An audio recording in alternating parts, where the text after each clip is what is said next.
भारतीय शेयर बाजार की तेजी पर देश के मुख्य न्यायाधीश डीवाई चंद्रचूड़ ने बड़ा चौंकाने वाला बयान दिया है।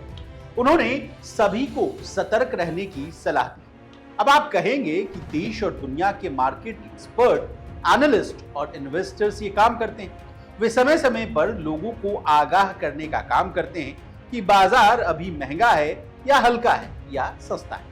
लेकिन सीजीआई को ये बात क्यों कहनी पड़ी, ये बड़ा सवाल है।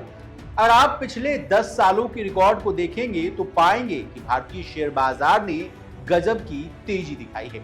रिकॉर्ड बुल रन से बाजार के निवेशकों ने खूब माल बटोरा।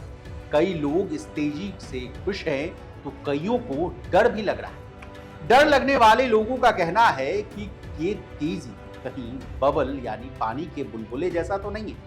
क्या इसके पीछे शेयर बाजार में पिछले कुछ सालों से बड़े और छोटे मोटे कई घोटाले तो नहीं, या हाल के सालों में कई ऐसे एक्सपर्ट्स भी पकड़े गए जो न्यूज चैनल पर चुनिंदा शेयरों में खरीदारी का झांसा देकर आर्थिक नुकसान पहुंचाते थे। तो चलिए शेयर बाजार पर सीजीआई ने क्या टिप्पणी की, क्या है इन सब मामलों का कनेक्शन और मार्केट रेगुलेटर सेबी क्या कह रही है और कर क्या रही है, जानेंगे सब कुछ आज के इस रिपोर्ट।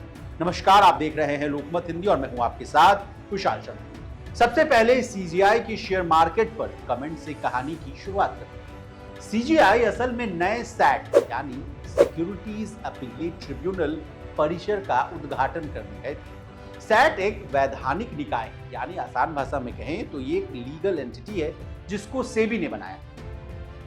इसका उद्देश्य सेबी या अधिनियम के तहत न्याय निर्धारण अधिकारी द्वारा पारित आदेशों के विरुद्ध अपीलों की सुनवाई करना और उनका निपटारा करना। नए सैट परिसर का उद्घाटन करते हुए सीजीआई ने शेयर बाजार की रैली पर टिप्पणी की। उन्होंने कहा कि बीएसई का 80,000 अंक के पार निकल जाना उत्साह बढ़ाने वाला तो पल है, क्योंकि उसके साथ भारत एक नए दौर में प्रवेश कर रहा है।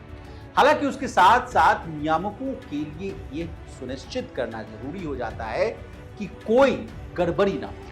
उन्होंने आगे ये भी कहा कि जैसे जैसे शेयर बाजार में तेजी बढ़ती जा रही है, मुझे लगता है कि सेबी और सैट की जो भूमिका है वो भी बढ़ती चली जाती है। मेरे हिसाब से ऐसे माहौल में सेबी और सैट संस्थान के रूप में सतर्कता बरतेंगे। वे बाजार की सफलता का जश्न तो मनाएंगे, लेकिन साथ ही ये भी सुनिश्चित करेंगे कि बाजार की रीढ़ मजबूत बने।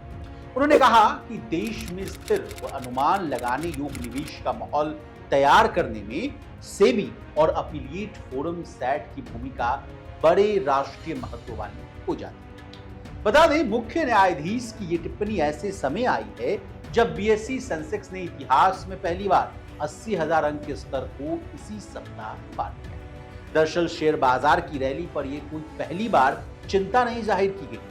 देश की वित्त मंत्री निर्मला सीतारमण भी कई बार बाजार की इस रैली के बीच एफएनओ यानी जिसको आप फ्यूचर्स एंड ऑप्शन सेगमेंट समझते हैं, उसमें खुदरा निवेशकों की बढ़ती भागीदारी यानी पार्टिसिपेशन पर चिंता जाहिर कर चुकी। इसके अलावा खुद बाजार का नियामक यानी सेबी भी डेरिवेटिव सेगमेंट में खुदरा निवेशकों यानी जो रिटेल निवेशक हैं, छोटे मझोले निवेशकों की बढ़ती भागीदारी से चिंतित। दूसरी ओर सेबी प्रमुख माधवी पूरी बुच कुछ समय पहले मिड और स्मॉल कैप सेगमेंट में बबल की आशंका भी जाहिर कर चुकी। अब मार्केट रेगुलेटर सेबी ने मार्केट फ्रॉड रोकने की जो मैकेनिज्म बनाए हैं उसको भी आसान भाषा में समझने की कोशिश कर। मार्केट रेगुलेटर सेबी ने एक नया इंस्टीट्यूशनल मैकेनिज्म शुरू किया जिसके तहत शेयर ब्रोकर्स को बाजार में दुरुपयोग यानी मार्केट एब्यूज और फ्रॉड का पता लगाने और उसकी रोकथाम के लिए कदम उठाने की जरूरत है।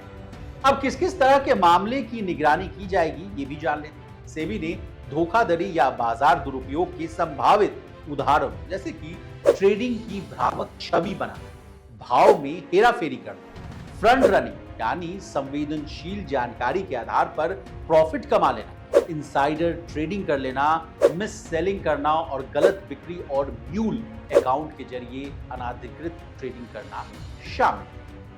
बता दें, इससे पहले शेयर ब्रोकर को मार्केट एब्यूज और फ्रॉड पर लगाम लगाने के लिए जवाबदेही संबंधित कोई रेगुलेटरी प्रावधान नहीं। लेकिन अब शेयर ब्रोकर्स को किसी भी संदिग्ध गतिविधि का पता लगने के 48 घंटे के भीतर शेयर बाजार को जानकारी देनी। इसके अलावा उन्हें संदिग्ध गतिविधि, फ्रॉड और बाजार दुरुपयोग के मामले पर एक समरी एनालिसिस और एक्शन टेकन रिपोर्ट भी देनी है। इसके अलावा अगर ऐसी घटना नहीं होती है तो भी इस स्थिति में हर 6 महीने में नील रिपोर्ट प्रस्तुत करें। तो हमने आपको शेयर बाजार से जुड़ी तमाम जानकारियां दे दी। शेयर बाजार में निवेश करने से पहले प्लीज आपको फिर से कह रहे हैं कि अपने फाइनेंशियल एडवाइजर की सलाह लेना ना भूलें और इसी तरह देश और दुनिया और बिजनेस से जुड़ी तमाम ताजा तरीन खबरों के लिए बने रहिए हमारे साथ और देखते रहिए लोकमत।